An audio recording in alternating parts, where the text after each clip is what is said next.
Paula, thank you for the time. And knowing that you've seen Riley Gaines and everything that she stands for and what she said, is this or is she the reason why you feel the reason is now to be vocal and outspoken about your experience behind the scenes at Penn? Yeah, so I actually first reached out to Riley when she first started speaking out about this, and I just thanked her to let her know, I was bullied into silence and that I really appreciated what she was doing. And just in that time, Riley and I were just talking a lot. We were friends, we'd have phone calls. And just as she continued to speak on, I said, okay, other girls are going to join her. It doesn't have to be me. I don't have to be the person that does this. And I just didn't really see as many people as I thought would join her. And I decided if you want something done right, you have to do it yourself. So I decided that it's time for me to join the fight and for me to stand up for what's right. As you're on the team at Penn, did you meet Lia Thomas before you were told not to speak out against this? Or did someone at Penn, did your coaching staff come forward and say, this is what we're doing? Don't make this an issue because we're supporting this as a university? Well, we knew in advance that a member of the men's team was going to be transitioning to the women's team. We knew in the fall of 2019, actually. And then once it actually came around for the season to happen, it was post-COVID. We had lost the 2020 to 2021 season of athletics entirely in the Ivy League. So again, most people were just really happy to be back training again, being together. So it wasn't really, we didn't really discuss exactly what was going to happen. Leah was there, Leah was in the locker room, and that was pretty much the end of the discussion at the very beginning of the season. So yeah, not a lot of discussion. It was just, we were aware it was happening, and that was it. You mentioned that you were bullied into silence. What do you mean by that? What were the authorities, the coaches, the people in charge with athletics at Penn? What were they telling you when all of this was going on?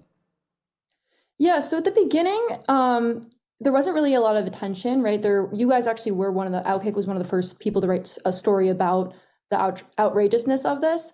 But there wasn't a lot of media attention because no one really follows swimming, especially in the NCAA. So completely justified. But once it started to blow up, that was when the athletic department came in and told us that we should not be speaking to the media. The media is not our friend. We're going to regret speaking out. And also at that point, they provided us with psychological services to help us feel more comfortable with the situation that we were in. So yeah, they essentially referred us to psychological counseling if we disagreed with what was happening. Did you or any of your teammates take them up on that? I'm curious what they meant by psychological help with it. Who was available to you?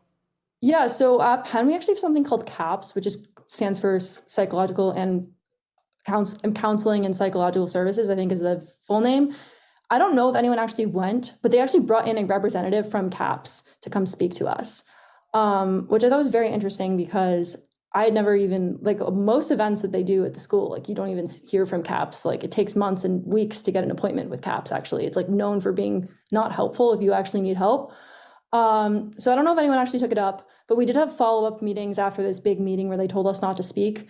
I made an effort to not really attend those, so I'm not quite sure what went on, but I don't think anyone actually took CAPS up on their offer for services. Paula Scanlan with us on HotMic with Hutton and Withrow, former teammate at Penn with Lia Thomas. So at one of those meetings, though, a representative of the university. By the way, is this your coach telling you this? Is this a different member of the athletic department? Is this higher up at the university? And who said that if you took this to the media, you would regret talking to the press?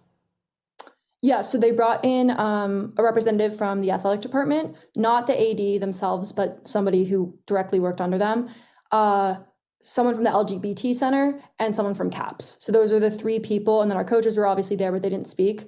And those were the three people that were there telling us that. So they all kind of took their turn saying something, but it was really led by the athletic department. So the athletic department were the people who really drove home, do not speak to the media, you're gonna regret it, we need to keep this in-house. If you have these feelings, take it to us, meet with us at the athletic department, meet with the counselors, go to the LGBT Center. Implication meaning you're just not going to be a member of the team? Did you take that as what they meant by regret going to the media? Honestly, I don't know if they meant the media might twist our words or if there would be other consequences that involved getting in trouble or being kicked off the team. I don't think anyone would have been, honestly, in my opinion. I think that would have been too far, even on their end. Like, even they were very extreme, but I don't think they would have done that. But again, we didn't really see that end up happening, so I can't speak to what would have happened. Riley has told us her experience with Lia in the women's locker room, where she said clearly a male. Did anyone voice that opinion at Penn? And did you see or experience the same experience that Riley Gaines did when she's vocal about this? Yeah, we definitely did bring up the concerns, but it was more just shut down very quickly. And it was, if someone's a member of the team, why would they be excluded from the locker room? So it was very much so that they would just say, if Leah's going to be part of this team, Leah has to have all the same opportunities that you guys have. And at that point, I couldn't even really argue with that, because I would feel uncomfortable if I was told I had to go change in the men's locker room, right? So if Leah's going to be part of the team, I think it made sense that Leah was going to have all the same opportunities we were. Was Lia interacting with you guys, or was it strictly Lia Thomas and then the rest of the team was the team that would hang out? No, Leah had plenty of friends. There's people on the team that were very close and would talk to Leah in the locker room and on the deck and in the lanes. I just personally wasn't part of that group. I would just try to, go to practice and leave as quickly as I could. But there were plenty of people who were quite supportive and there. And Leah was not treated badly by any means from anyone on the team during the season. What did you make of ESPN deciding to glorify Lia Thomas during the Women in Sports promo that they were doing? I'm sure you probably had a chance to see that. What was your first thought when you saw that? I personally just felt very offended.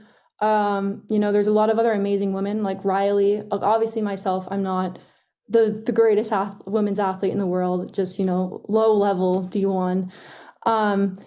And there's so many wonderful women athletes out there. Riley is an example. There's even girls swimming. Kate Douglas is she won every single one of her events at NCAAs. If you're going to feature a swimmer, it should be someone like that. So I was almost just confused and a little bit offended, honestly, with their decision to do that. What has the reaction been, Paula, since you decided to finally speak out on this after talking with Riley Gaines? We've had Riley on the show a number of times. We know she faced some really bad stuff when she was in California speaking. What has the reaction been like for you? I've definitely gotten my fair share of messages that are not so nice, to say the least. But I think what's surprising for me is actually how much more support there is. I've actually received a message from one person at every stage of my life. A middle school classmate who I haven't spoken to in 10 years reached out to let me know that they supported me. I've had people I had classes with in college tell me they support me. I had a girl from high school tell me that she supports me, and we weren't even very close. So I think the biggest thing is there is more support here, and whether or not those people are going to step out and speak vocally about what they think, that most people do support this, even if they're not speaking out about it.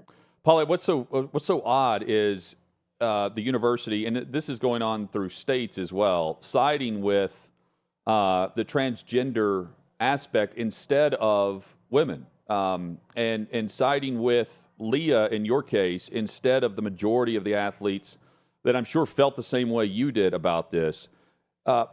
Did the university's position make you feel unsafe? And were they getting pressure from the higher? Was the NCAA providing pressure? Was there others outside of the university that were acting like, hey, Penn, you need to do this, and Penn carried this out? What was the perception behind the scenes? No, and actually, I think the NCAA was almost a bigger offender than the university, because the university is just simply following the guidelines that the NCAA set out, right? The NCAA are the people who made the policies that allowed individuals that are formerly men to compete on the women's teams. And I think the universities are we're following the NCAA rule because we fall under the NCAA being our leaders. So I think, honestly, I do think Penn internally handled things incorrectly on telling us to be quiet and silencing us and making our voices quieter. But at the end of the day, the NCAA did allow this to happen by having policies that were not backed by true science and that allowed unfair competition to happen within the NCAA. You took a while to speak out on this, and earlier in the interview, Paula, you said it's because, other people will do it, and finally you said, hey, not enough people are doing it, I'm going to speak out and say it myself. Why do you think so many people won't say what they believe in this? Because it feels like 95% of America agrees with you on this, agrees that it's unfair, but so few people talk about it. Why do you think that that's a problem for people? I think the woke mob, for lack of a better term, is incredibly effective. Even the past 3 days since I've come out with this publicly, I have received a lot of hate. And at times it is really, really challenging to have people you've never met before assume things about you that aren't true.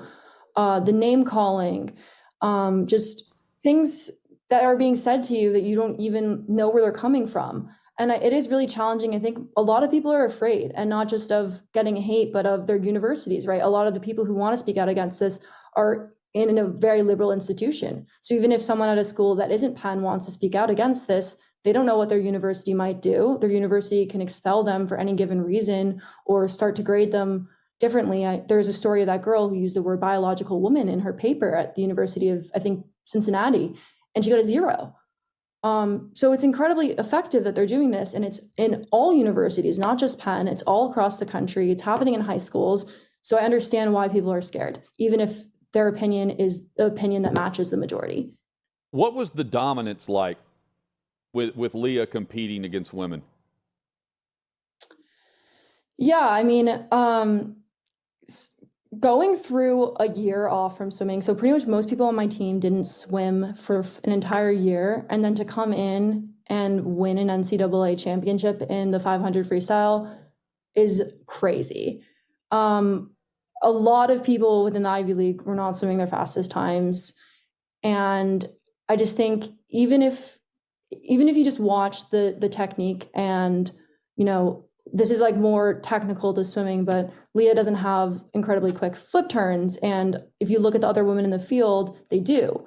So just seeing that difference just goes to show like how much of an advantage there is in the actual physical part of the race, right? Did both the men's and women's team, the swim team, hang out at all? Were you social at all? I guess what I'm asking is, did you know Will Thomas on the Penn men's team before Will became Lia and your teammate? Yeah, so we have a combined program. So we run most of our practices actually with the men's team. And I did know Will. And Will was very, very quiet and not someone I would have expected to be part of something so public. But again, I never really knew Will very well. And I still don't really know Lia super well. So I can't speak to like individual things about that. But I just know what happened and how I was treated. Paula, were there coaches that were against this? Were they also silenced, or were they complicit in what Penn was doing to back Lia and back the transgender aspect of a biological male competing in the pool against biological women? The best way to explain my coaches is they just told me my hands are tied.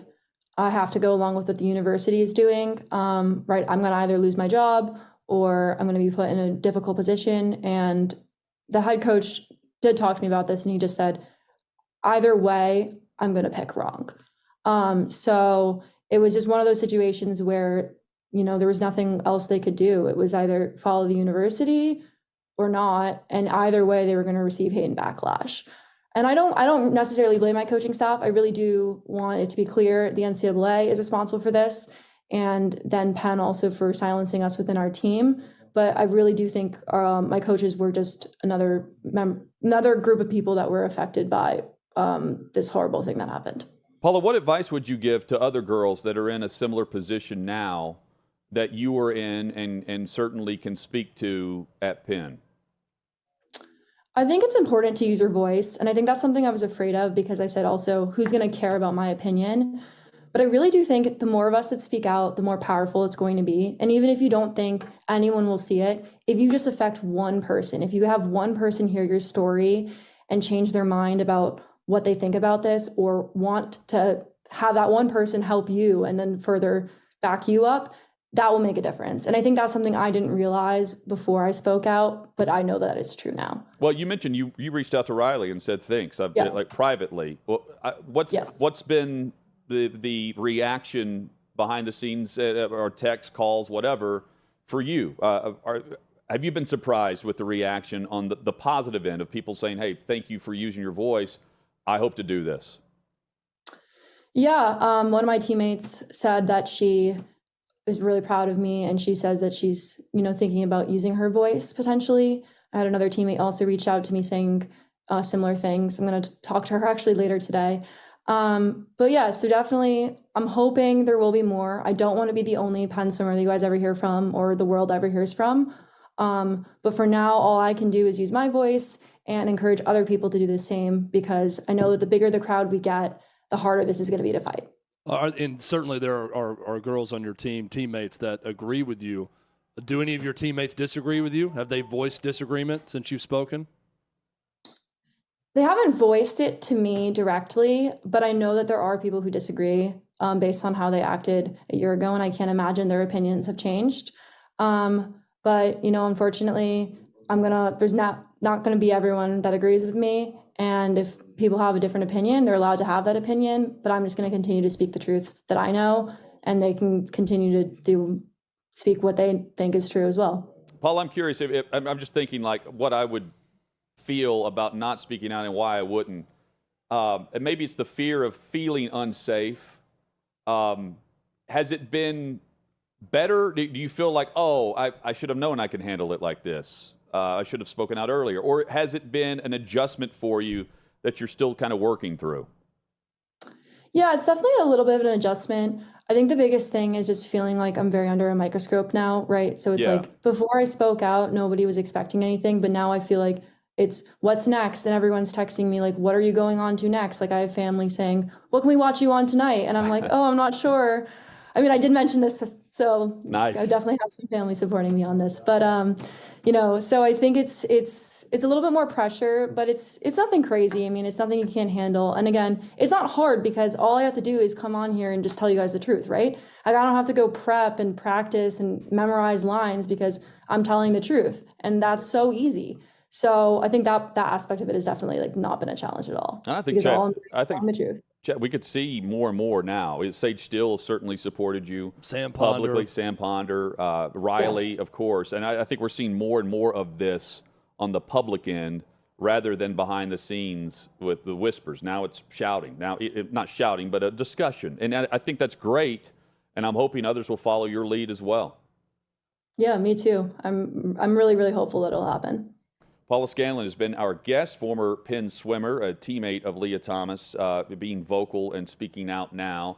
One more question for you, Paula, before we let you go, because there was a USA Today column about Sam Ponder, and we got into this last week, making a lot of presumptions about Sam Ponder, that she was masking her bigotry, and that's what people need to focus on, and not necessarily what she was saying. What's the biggest presumption that you'd like to say is false, that people who come after you on social media or whatever would make about you simply because you're speaking out about this? I think the biggest thing is this term saying we're hiding behind false feminism to push transphobia, whatever that even really means. But I think the biggest thing about this is if you can't support women having their own sports, how dare you call yourself a feminist, right? You're not a supporter of feminism if you think people who are born male should be in women's sports. And I think they're trying to suggest that they are feminists for thinking that. And this is happening everywhere. I'm not sure if you guys heard about that lesbian dating app, that there were lesbians that were complaining about having men on the app. And they were told to leave the app and that they're transphobes if they don't identify as lesbian and don't want to date men. It's like, have we really gone so backwards that you're fighting your own group now? And so I think that's the biggest thing is I just don't think that argument is fair. So I think me, Riley, Sam, the people who have stood up for this are feminists. And the people who fight this are misogynists. It's simple. Yeah, and the celebration of Title IX, the 50-year anniversary, was just a year ago, I believe. Meanwhile, ESPN, and they've got execs that are tweeting out, we're supporting women. Check out this graphic on the WNBA today on SportsCenter. I mean, again, like it is so contradictory on what they're saying and what their host employees, and it's not just ESPN. It's just this sentiment that it's transphobia instead of biology. What's right and what's wrong? Yeah. It's what it comes down Biological men and women. To us, it's common sense. And it sounds like you feel exactly the same way, where you don't have to be a phobic to actually side on the side of women athletics. Yeah, I'm just pro-woman. That's my stance. I don't know any of this anti or against or whatever. I'm pro-woman. That's all I'm going to say about my own stance. Paula, thank you so much for the visit today, and hopefully we can do this down the road as well. And, of course, yeah. As hopefully this progresses in the right direction. I would hope so. Thank you guys so much for having me today. I really appreciate it. Thank you, anytime. Paula. Appreciate it. Paula Scanlan there. Great convo.